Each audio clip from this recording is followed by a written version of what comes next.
I'll tell you a tale of an old country pub as fancied itself up to date. It had words garage written on the stable door, and a petrol pump outside gate. The George and Dragon were its name at pub, and it stood in a spot wild and bleak. We're nowt ever seen to be passing that way, except Carrier's cart once a week.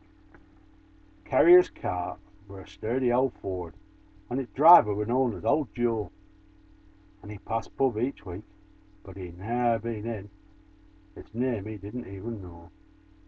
One cold winter's night, about 1:15, he was driving home over at Moor, and he'd just reached pub when his engine stopped dead, a thing it had ne'er done before.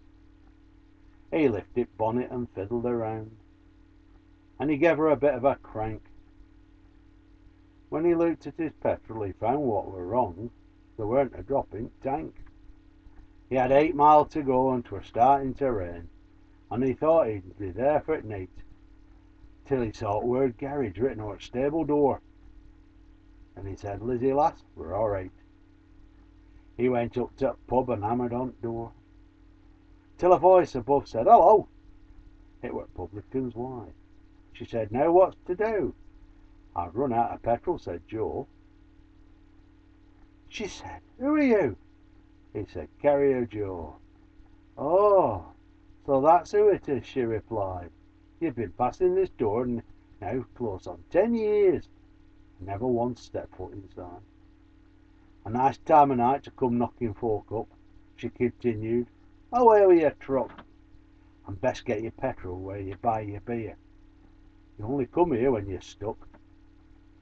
Said Joe, "Aye, I'll go if you'll sell me some fuel. I can't start my engine without. I'm willing to pay." But she told him to go, where he'd get his fuel for nowt.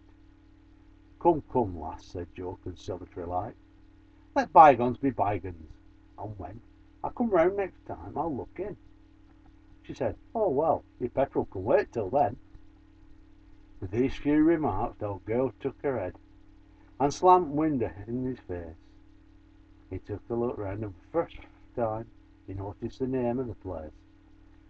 He picked up some pebbles he'd found in the road, and tossed them again window pane, and before very long lattice opened above, and out come old girl again.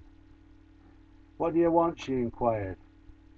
And "Not you," Joe replied, for treatment had fair raised his gorge. "I see George and Dragon's name at house, and I'd like a word now with George."